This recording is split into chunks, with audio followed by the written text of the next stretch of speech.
مانشستر سيتي يخطف صدارة الدوري الإنجليزي ولو بشكل مؤقت من ليفربول وأرسنال، لأن مانشستر سيتي لعب مباراة زيادة عن ليفربول وأرسنال. هقول لكم كمان على إصابات النادي الأهلي وإصابات نادي الزمالك قبل مباراة القمة اللي هتتلعب يوم 15 إبريل، يوم الاثنين اللي جاي الساعة 7 مساء على استاد القاهرة الدولي. السلام عليكم ورحمة الله وبركاته. قبل ما ابدا معاكم يا ريت ما تنسونيش باللايك، عايز اوصل بالفيديو ده لاكبر عدد من اللايكات، والاشتراك في القناة ده شيء اساسي، عايز اوصل ل 1000 مشترك. نخش اول حاجة معانا على مباراة الدوري الانجليزي بتاعة مانشستر سيتي ولوتون تاون، المباراة الزيادة اللي مانشستر سيتي لعبها في الدوري الانجليزي عن ليفربول وارسنال، اللي خلته في ترتيب الدوري الانجليزي. مانشستر سيتي كان بيلعب فريق اسمه لوتون تاون، وفريق مانشستر سيتي قدر انه يكسب بنتيجة كبيرة 5-1. كده مانشستر سيتي في المركز الاول معاه 73 نقطة، ولكن من 32 مباراة. كده ترتيب الدوري الانجليزي معانا مانشستر سيتي 73 نقطة في المركز الاول، وارسنال في المركز الثاني 71، وليفربول في المركز الثالث 71. نروح بقى على اصابات النادي الاهلي واصابات نادي الزمالك قبل مباراة القمة اللي هتتلعب يوم الاثنين اللي جاي الساعة 7 مساء على استاد القاهرة الدولي. اصابات النادي الاهلي طبعا، يعني انا معايا قايمة، يعني بصراحة الواحد زعلان جدا، انا مش عايز اقول اللاعيبة، يعني الواحد زعلان جدا والله اسمع على الاصابات ديت، لان اي لاعب في اللعيبة اللي انا هقولها دلوقتي اللاعب الواحد فيهم بس يشيل فرقة لوحده. طبعا معاه محمد الشناوي، ياسر ابراهيم، امام عاشور، اليو ديانج، بيرسي تاو، علي معلول، مروان عطية، حسين الشحات، كريم نسفي. يعني 9 لاعيبه بصراحه، التسعه اتقل من بعض. فيهم لاعيبه مش مؤثره قوي، زي مثلا محمد الشناوي مش مؤثر قوي، يعني غيابه مش مؤثر، وخاصه ان مصطفى شوبير متالق مع النادي الاهلي. عندك كمان كريم نتفيد مش مؤثر قوي، لانه اصلا كده كده كان بينزل بديل. يبقى انت كده عندك 7 لاعيبه في النادي الاهلي، التسع لاعيبه بصراحه يعني كلهم اتقل من بعض. اللي مزعلني بقى في ال7 لعيبه دولت 5 لعيبه بس، 5 لعيبه بصراحه انا زعلان ان هم مصابين في الوقت ده بالذات وقبل مباراه نادي الزمالك. ال5 لعيبه دولت هم مين؟ 3 في خط الوسط في النادي الاهلي، و2 تحت راس الحربه. الثلاثه في خط الوسط اليو ديانج واليو ديانج وامام عاشور ومروان عطيه. الثلاثه في خط الوسط النادي الاهلي الثلاثه مصابين، الحمد لله اللي احنا عندنا لعيبه تانية بدايل، بس طبعا اصابه طبعا مروان عطيه وامام عاشور طبعا مؤثرين جدا جدا جدا يعني. وان شاء الله باذن الله اللعيبه اللي طبعا اللي مع النادي الاهلي دلوقتي اللي مش مصابه ان شاء الله هتكون على قدر المسؤوليه. انا كده قلت الثلاثه اللي في خط الوسط النادي الاهلي المصابين اليو ديانج ومروان عطيه وامام عاشور.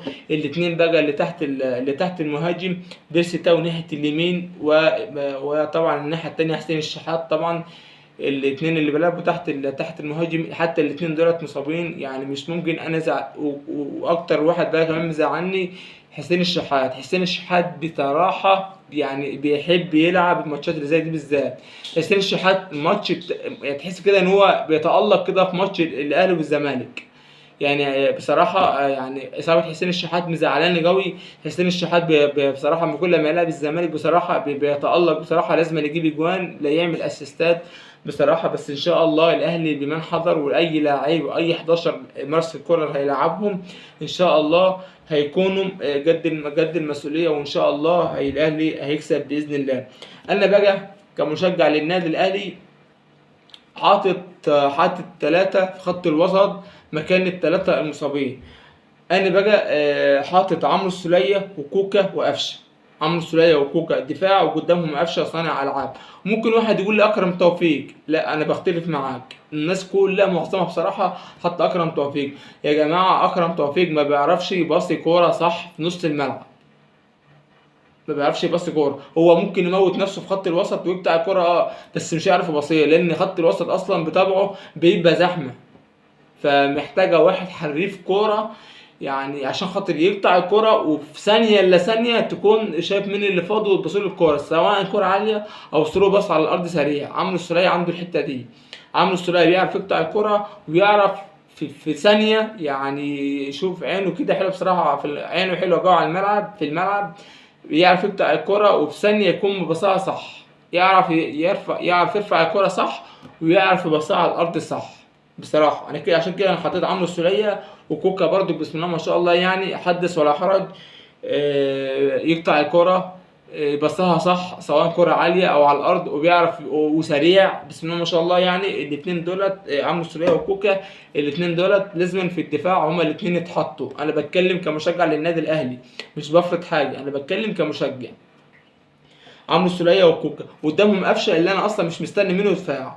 قفشه كده كده ما بيعرفش يدافع، يعني محدد الدفاع عنده يعني بعافيه شويه. وبعدين هو لو دافع مش هيبقى عنده اللياقه ان هو يعرف يدافع ويروح كمان يزيد كصانع العاب ويلعب يلعب الكرة قدام. مش هينفع. هو عشان كده انا عشان كده حاطط كوكا وعمرو السولية ورا. قدامهم مين؟ قدامهم قفشه ياخد الكرة.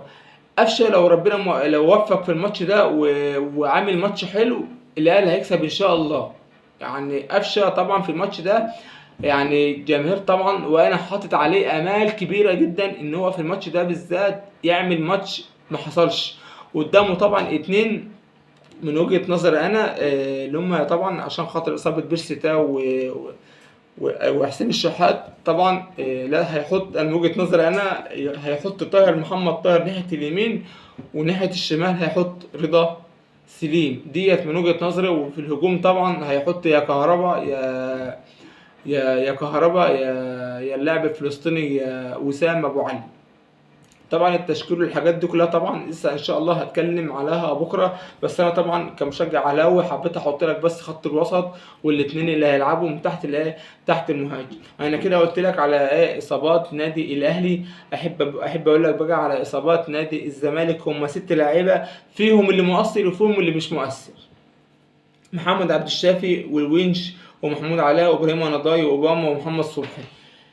اللاعيبه اللي مش مؤثره من وجهه نظر انا محمد عبد الشافي والونش ومحمد صبحي. محمد عبد الشافي والونش مصابين، يعني مصابين من زمان، بقالهم فتره ما لعبوش مع نادي الزمالك، والزمالك بيلعب من غيرهم كده كده، والمدرب اصلا ما لعبهمش خالص معاه، والزمالك بيلعب من غيرهم. ومحمد صبحي كمان مش مؤثر، لان محمد عواد كده كده هيلعب، ومحمد عواد شاف ان هو اصلا من وجهه نظر انا افضل من محمد صبحي.